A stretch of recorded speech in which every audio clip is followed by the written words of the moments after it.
यदि तुम्हारी सुंदर आँखें हमारे संदेश को पढ़ पा रही हैं या सुन पा रही हैं तो निश्चित ही अब वो आपकी हर बात को मानेगा।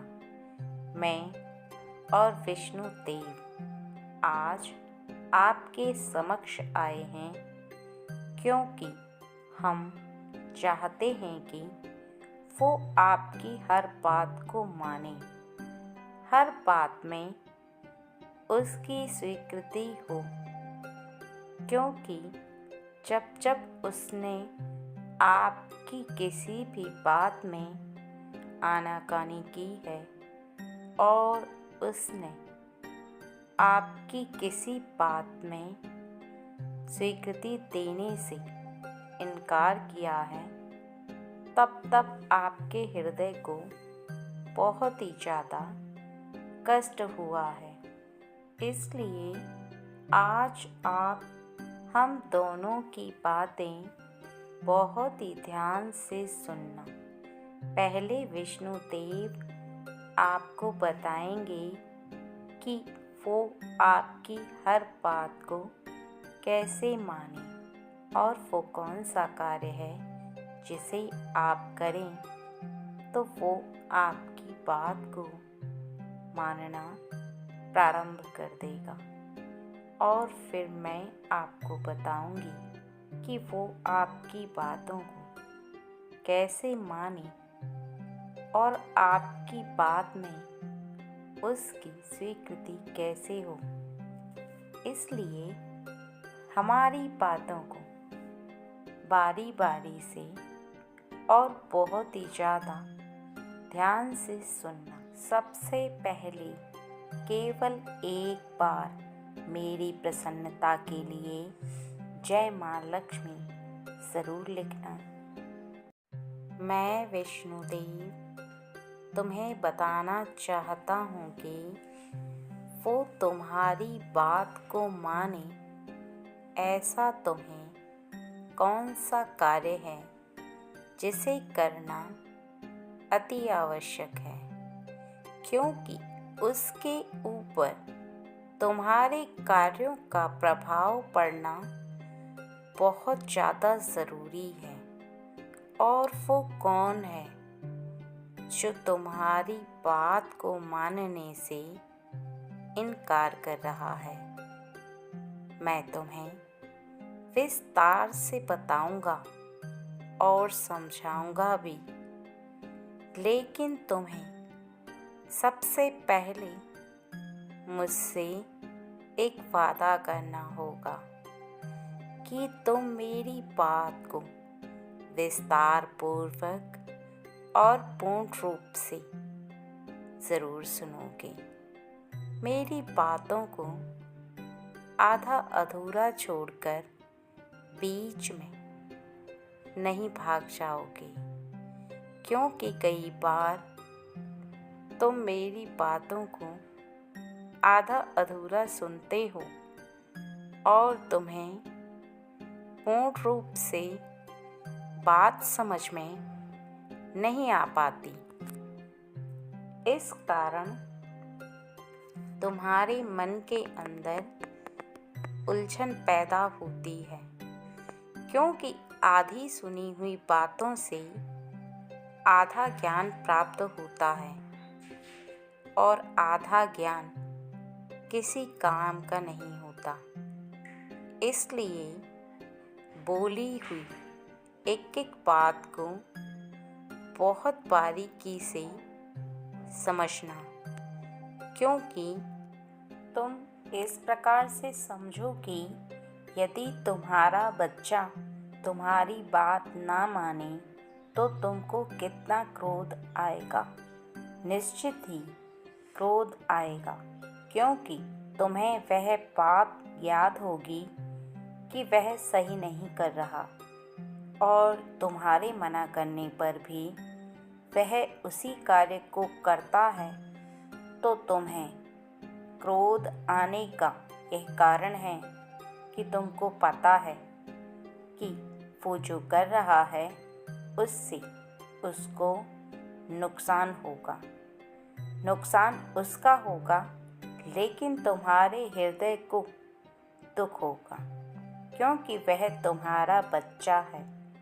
ऐसे ही एक कार्य हो रहा है और वो तुम्हारी बात नहीं मान रहा, उससे मेरा भी मन दुखी हो जाता है, क्योंकि मुझे पता है कि वो सही नहीं कर रहा, वो गलत कर रहा है।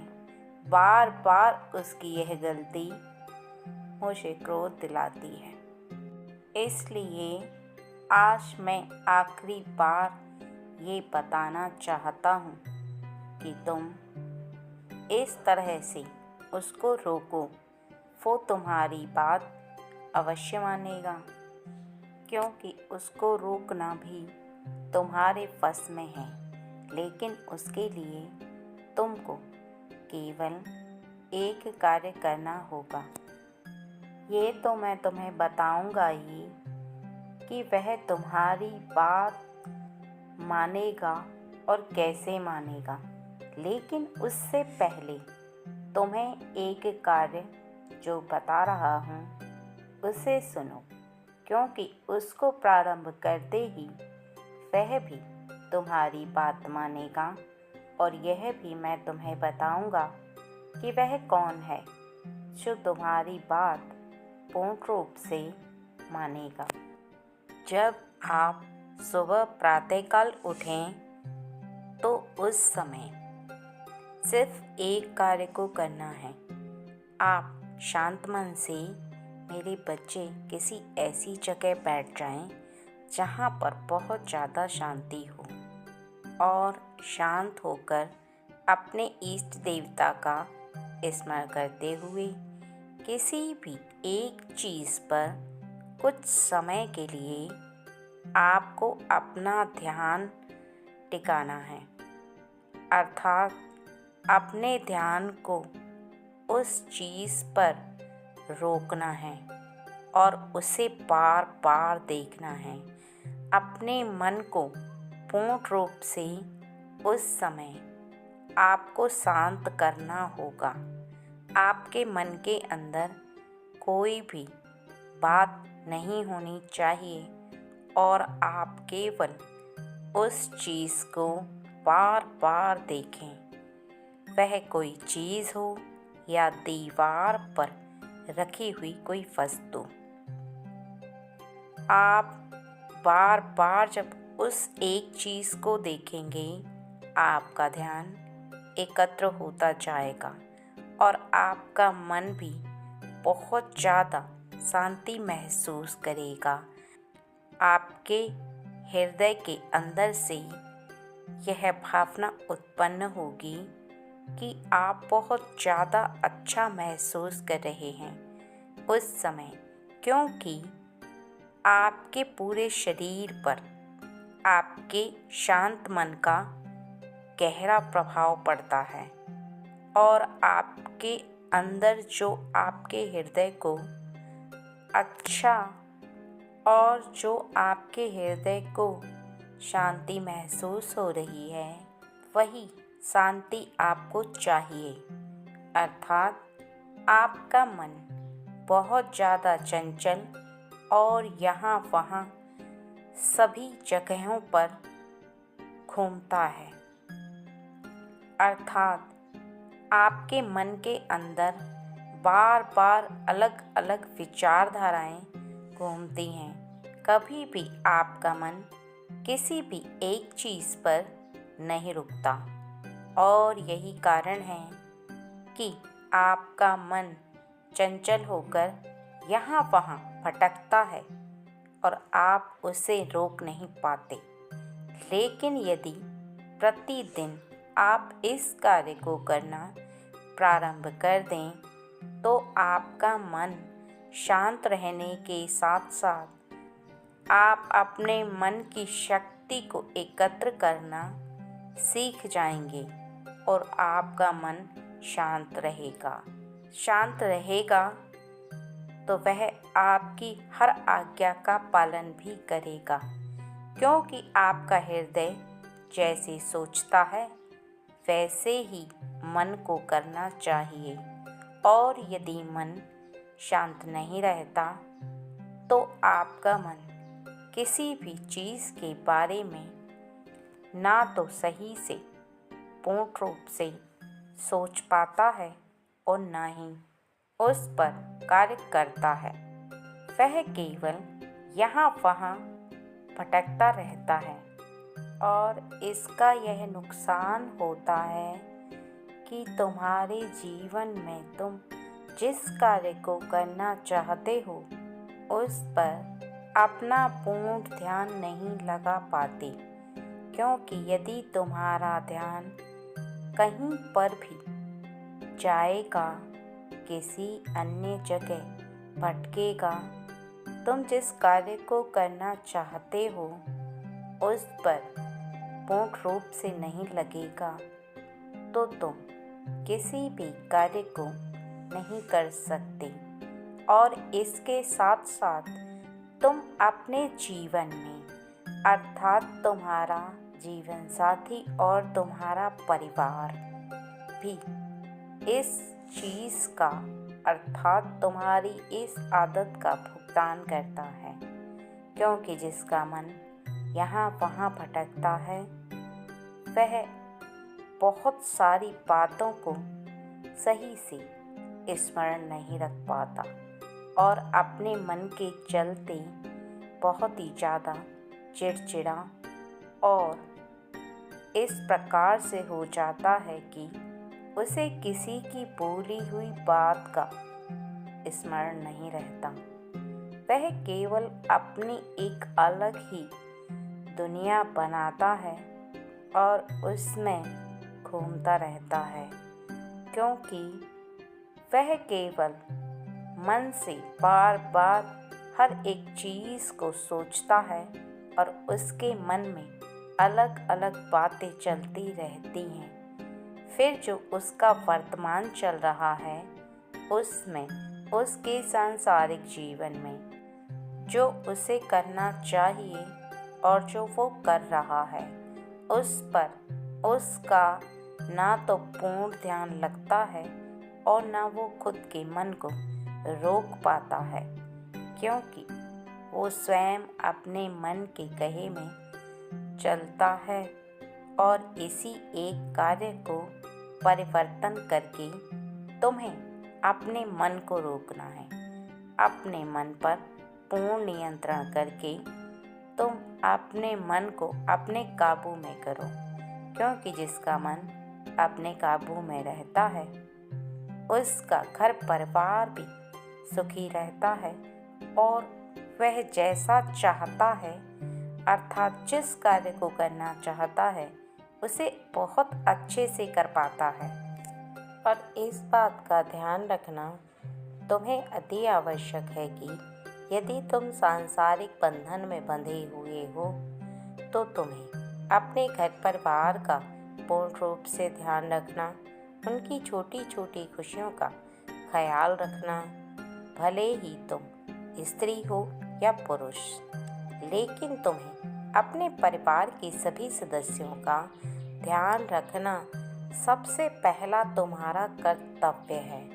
यदि स्त्री हो या पुरुष हो, उसके मन में अशांति रहेगी तो वह किसी भी कार्य को सही से कर नहीं पाएगा और वो एक ऐसे बंधन में बंधा रहेगा जिससे उसका मन मुक्त नहीं हो पाएगा, क्योंकि बार बार आती हुई अलग अलग विचारधाराएं जब किसी भी इंसान के मन के अंदर घूमती हैं तो वह किसी भी कार्य को करने में असमर्थ होता है। वह स्टूडेंट हो, स्त्री हो, पुरुष हो, कोई भी हो सकता है। इसलिए किसी भी इंसान को अपने मन पर सबसे पहले, इसलिए आपको अपने मन पर नियंत्रण करना होगा। जब आपका मन आपकी वो हर बात मानने लगे जो आपके सांसारिक बंधन के लिए ज़रूरी है और आपके कर्तव्य के लिए ज़रूरी है, तब आप समझना कि आप परम सौभाग्यशाली व्यक्ति हो। आप सबको खुश रख पा रहे हो, सब जिम्मेदारियों को निभा पा रहे हो और सभी कर्तव्यों को सही से कर रहे हो। इससे आपके जीवन में एक बहुत ही अलग परिवर्तन आएगा और वह यह होगा कि आप अभी से लेकर अगले कुछ समय पश्चात देखेंगे कि आपने कितनी उन्नति कर ली है। जो बताया है उसको करते ही आपके जीवन में आप एक अलग से अपने जीवन के अंदर परिवर्तन देखेंगे, क्योंकि सच है परिवर्तन होना। उसका कारण है कि जब आप शांत रहेंगे, आपका मन शांत रहेगा और आप शांत मन से किसी भी कार्य को करेंगे तो आप खुद पर विचार विमर्श करेंगे, मैंने कौन सा कार्य किया, सही किया या नहीं किया, कहीं कुछ गलत तो नहीं हो गया। और फिर ऐसे आप अपनी गलतियों को सुधारते हुए चलेंगे। और जब आप अपने जीवन में अपनी गलतियों को सुधारना प्रारंभ करते हैं तो आपके अंदर केवल अच्छाई ही अच्छाई रह जाती है। आपकी जो गलतियाँ होती हैं वह समाप्त हो जाती हैं। आप अपने जीवन में परिवर्तन के साथ साथ ऊंची उड़ान भरने लगते हैं। इसलिए मेरे बच्चे, अपने मन पर विजय प्राप्त करने के लिए अपने मन को नियंत्रित करना सीखो। और वह केवल तब होगा जब तुम किसी भी कारणवश अपने मन को यहाँ वहाँ विचलित होने से रोक पाओगे। इस चंचल मन पर पूर्ण रूप से नियंत्रण कर पाओगे। मेरे बच्चे, हमेशा एक बात को अपने मन के अंदर बैठा कर रखो कि यदि तुम्हारा मन तुम्हारे काबू में है, तुम्हारे मन पर तुम्हारा नियंत्रण है, तुम जैसे सोचते हो वैसे तुम्हारा मन कार्य करता है और पूर्ण रूप से लगन लगा करके उस कार्य पर लगता है, तो तुम इस संसार के सबसे बड़े राजा हो। क्योंकि जिसका मन स्वयं के काबू में होता है वह सबसे बड़ा इंसान इस संसार का इसलिए होता है क्योंकि वो जिस कार्य को करना चाहता है उस पर उसका मन पूर्ण रूप से लग पाता है और तुम्हारा मन तुम्हारी हर बात को मानेगा यदि तुमने मेरे बताए हुए कार्यों को प्रारंभ कर दिया तो। मैं तुम्हारी माँ लक्ष्मी तुम्हें बताना चाहती हूँ कि वो आज से, अभी से, जब से तुम मेरे संदेश को पूर्ण रूप से सुनोगे वो तुम्हारी बात अवश्य मानेगा। तुम केवल एक कार्य को करो और वह कार्य क्या है मैं तुम्हें बताऊंगी। यदि तुमने उस कार्य को करना प्रारंभ कर दिया तो निश्चित ही वो तुम्हारी बात भी मानेगा और तुम जैसा चाहोगे वैसा ही होगा। यह तो मैं बताऊंगी ही कि वह तुम्हारी बात को मानेगा और क्यों मानेगा, कैसे मानेगा और उसके पीछे का कार्य क्या है। लेकिन सबसे पहले मेरा एक प्रश्न है, उसका उत्तर तुम मुझे दो। और यदि तुम मुझे उत्तर दे न पाओ तो अपने मन के अंदर उस प्रश्न का जो मैं कह रही हूँ ज़रूर उत्तर देना। तुम्हारे मन में दिए हुए उत्तर को और तुम्हारे हृदय में उत्पन्न हुए उस भाव को मैं सुनूंगी भी और समझ भी जाऊंगी। यदि तुमसे कोई भी बड़ा व्यक्ति या छोटा व्यक्ति तुम्हारे परिवार का हो या बाहर का हो यदि किसी भी कार्य के लिए कहे तो दो रास्तों से तुम बात को समझो। किसी भी बात के लिए कहे लेकिन प्रेम से कहे तो क्या तुम उसकी बात को मना कर दोगे? मना करने पर तुम्हारे हृदय पर बहुत ही ज़्यादा जोर पड़ेगा और तुम्हें भी अच्छा नहीं लगेगा, क्योंकि उसकी प्रेम से बोली गई बात का सबसे ज़्यादा प्रभाव तुम्हारे मन पर पड़ेगा।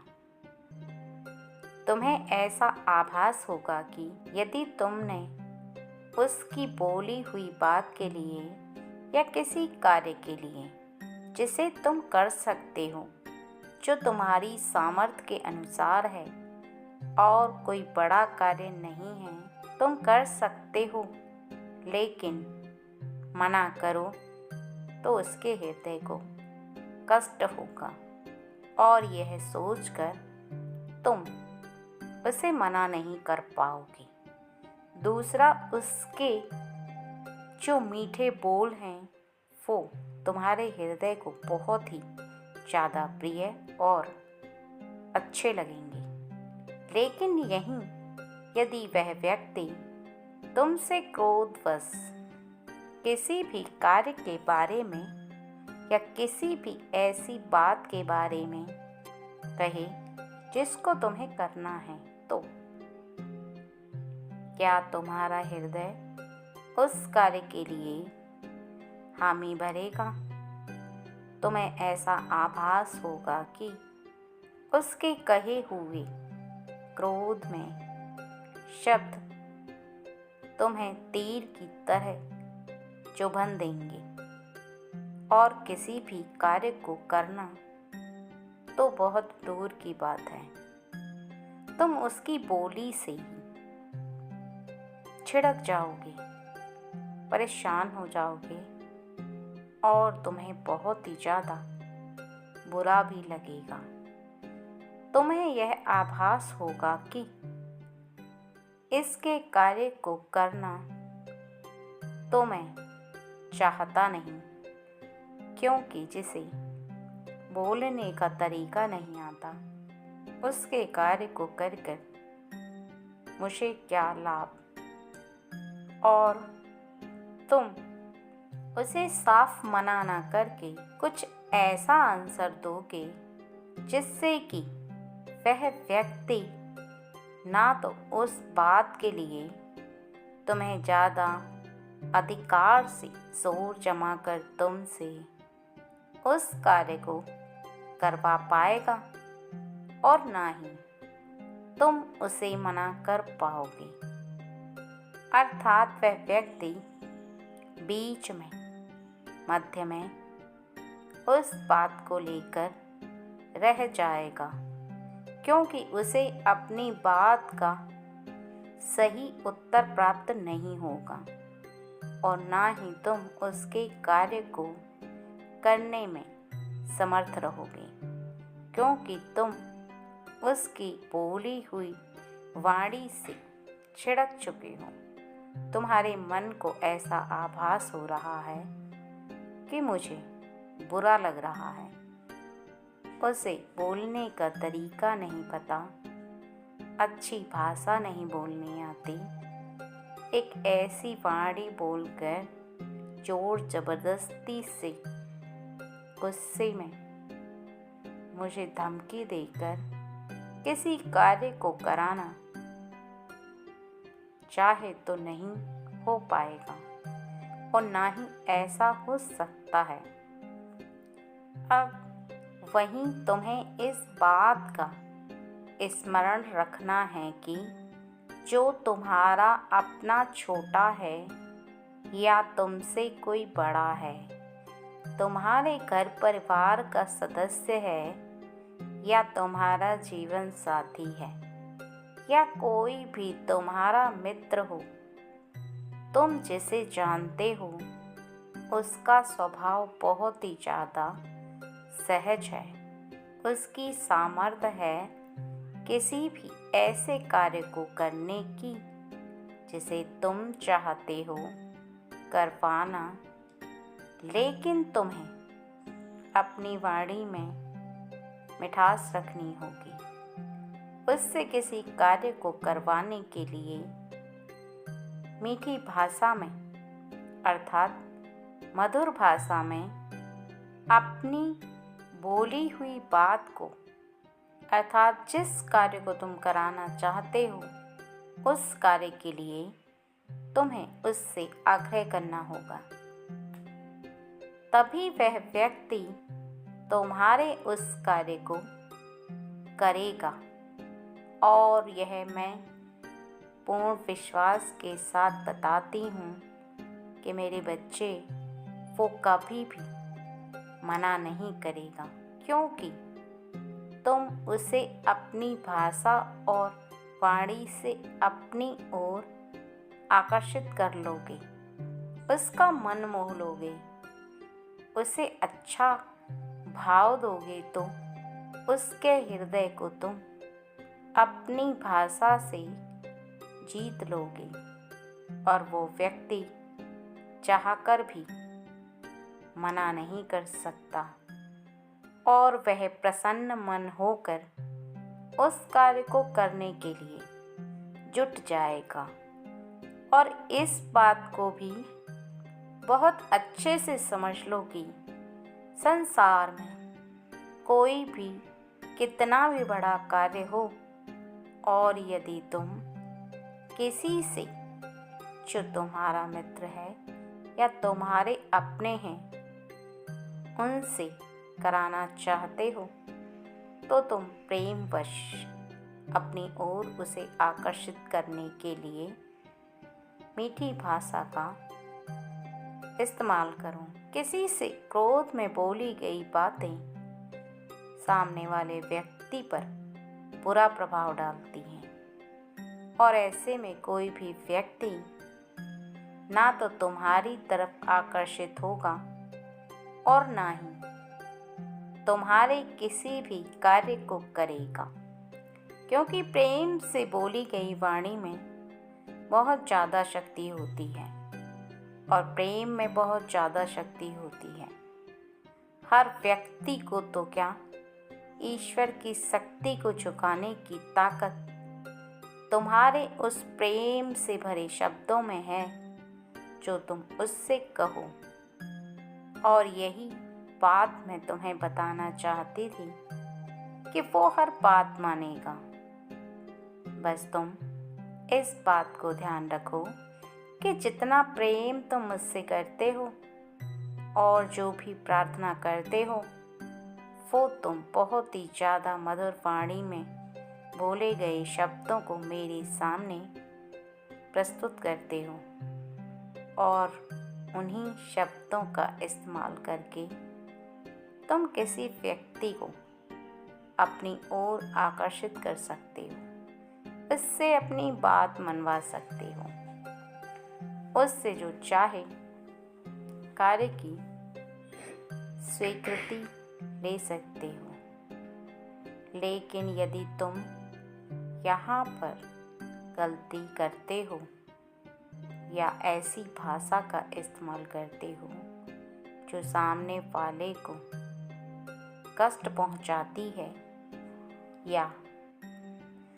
हमेशा इस बात को स्मरण रखना सबसे ज़्यादा ज़रूरी है कि जो बात तुम्हें अपने लिए अच्छी ना लगे उस बात को तुम किसी दूसरे व्यक्ति के साथ मत करना। अर्थात अपने बर्ताव में, अपने स्वभाव में और अपने कर्म में ऐसी कोई चीज़ शामिल मत करना जिस चीज़ को लेकर तुम दूसरों के साथ कष्ट देखते हो। और यदि तुम ऐसे कार्यों को कर रहे हो या ऐसी बात बोलते हो जिसे बोलते समय तुम ध्यान नहीं रखते कि तुम क्या बोल रहे हो, सामने वाले पर उसका क्या प्रभाव हो रहा है, तो निश्चित ही तुम किसी भी व्यक्ति को कष्ट पहुंचाओगे तो तुम्हें ज्ञात नहीं होगा। किसी के हृदय को कष्ट पहुंचाकर या उसका दिल दुखाकर तुम्हें कुछ भी प्राप्त नहीं होने वाला, बल्कि तुम कुछ व्यक्तियों को अपने से दूर कर देते हो, क्योंकि यही वाणी में तो विष है और इसी वाणी में अमृत है। बस तुम्हें उस वाणी का इस्तेमाल करना आना चाहिए कि तुम्हें क्या बोलना है, कैसे बोलना है, किसके साथ कैसी भाषा का इस्तेमाल करना है। इस बात को भी हमेशा ध्यान रखो कि किसी भी भाषा को बोलने से पहले तुम सोचो और समझो कि तुम्हें बोलने में कुछ खर्च नहीं लगता और ना ही तुम्हें किसी के सामने अच्छा बोलने या बुरा बोलने से कोई फ़ायदा है, बल्कि जैसा तुम बोलते हो वैसी ही प्रवृत्ति सामने वाले व्यक्ति के हृदय में तुम्हारी छवि के रूप में बस जाती है। अब निर्णय तुम्हें करना है कि तुम्हें कठोर वचन बोलकर किसी का हृदय दुखाना है और उसे खुद से दूर करना है, या अच्छी वाणी बोलकर तुम्हें सबको अपने करीब रखना है। जब जिससे कोई कार्य पड़े तुम उससे अपना कार्य करवा सकते हो और कोई भी व्यक्ति तुम्हारे किसी भी कार्य के लिए कभी भी मना नहीं करेगा।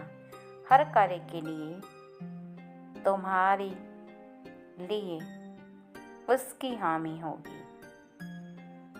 मेरे बच्चे, जितना प्रेम तुम मुझसे करते हो उतना सबसे करो, क्योंकि मैं सबके हृदय में विराजमान हूँ। और इस बात को हमेशा स्मरण रखो कि संसार का हर व्यक्ति मुझसे प्रेम करता है, क्योंकि मेरे बिना सबके कार्य अधूरे हैं। किसी को जीवन की दिनचर्या को चलाने के लिए मेरी आवश्यकता पड़ती ही पड़ती है। मेरे बिना सबके कार्य अधूरे रहते हैं और हर व्यक्ति मुझे प्राप्त करना चाहता है, लेकिन प्रेमवश जो मुझे अपनी ओर आकर्षित करता है, मैं दौड़ी दौड़ी उसके पास जाती हूँ, उसकी इच्छाओं को पूरा करती हूँ। और यदि मुझे प्राप्त करने के पश्चात व्यक्ति घमंड में आने लगता है तो मैं उसके पास ज़्यादा समय तक नहीं रुकती और ना ही ठहर पाती हूँ, क्योंकि अभिमान मुझे प्रिय नहीं। प्रेम सबसे ज़्यादा मेरे लिए प्रिय है और तुम्हें वही अपने हृदय के अंदर विराजमान करके रखना है, सबके साथ बांटना है, क्योंकि इस संसार में हर व्यक्ति उतना ही महत्व रखता है जितना कि तुम रखते हो। मेरे लिए सभी बच्चे समान हैं।